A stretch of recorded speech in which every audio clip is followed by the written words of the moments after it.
CPM Punalur area committee സെക്രട്ടറിയായി MA Rajagopal തിരഞ്ഞെടുക്കപ്പെട്ടു. വ്യാഴാഴ്ച നടന്ന ഏരിയ കമ്മിറ്റി യോഗത്തിലാണ് MAR എന്ന ചുരുക്കപ്പേരിൽ അറിയപ്പെടുന്ന MA രാജഗോപാൽ ഏരിയ സെക്രട്ടറിയായി ചുമതലയേൽക്കുന്നത്. ഏരിയ സെക്രട്ടറിയായിരുന്ന ജോർജ് മാത്യു ജില്ലാ സെക്രട്ടേറിയറ്റ് അംഗമായ ഒഴിവിലാണ് MAR തിരഞ്ഞെടുക്കപ്പെടുന്നത്. പുനലൂർ നഗരസഭാ അധ്യക്ഷനായിരുന്ന MAR തൂക്കുപാലത്തിന്റെ നാട്ടിലെ ഏറ്റവും ജനസമ്മതനും ജനകീയനുമായ നേതാവാണ്. ടി ചന്ദ്രാനന്ദന്റെ അധ്യക്ഷതയിൽ കൂടിയ യോഗമാണ് അദ്ദേഹത്തെ ഏരിയ സെക്രട്ടറിയായി നിയോഗിച്ചത്. ഏകകണ്ഠേനയായിരുന്നു തീരുമാനമെന്ന് CPM ജില്ലാ സെക്രട്ടറി K രാജഗോപാൽ പറഞ്ഞു.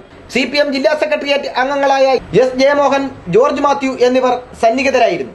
വിദ്യാർത്ഥി യുവജന പ്രസ്ഥാനത്തിലൂടെയാണ് രാജഗോപാൽ പൊതുരംഗത്ത് വളർന്നു വന്നത്.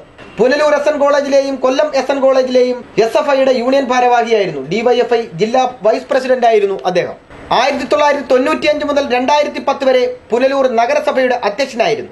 പുനലൂർ നഗരസഭയിൽ കൗൺസിലറായി മത്സരിച്ച കാലയളവിലെല്ലാം നഗരസഭയുടെ ചരിത്രത്തിലെ ഏറ്റവും വലിയ ഭൂരിപക്ഷത്തിലാണ് അദ്ദേഹം വിജയിച്ചിട്ടുള്ളത്. നിലവിൽ CITU area secretary, head load and general workers union Pathanapuram taluk secretary എന്നീ നിലകളിൽ പ്രവർത്തിക്കുന്നുണ്ട്. യുവാവായ MA രാജഗോപാൽ CPMന്റെ ഏരിയ സെക്രട്ടറിയായത് ഏറെ പ്രതീക്ഷയോടെയാണ് കിഴക്കൻ മേഖലയിലെ ജനങ്ങൾ നോക്കിക്കാണുന്നത്. പ്രദീപ് ഗുരുകുലം, ന്യൂസ് ബ്യൂറോ, പത്തനാപുരം.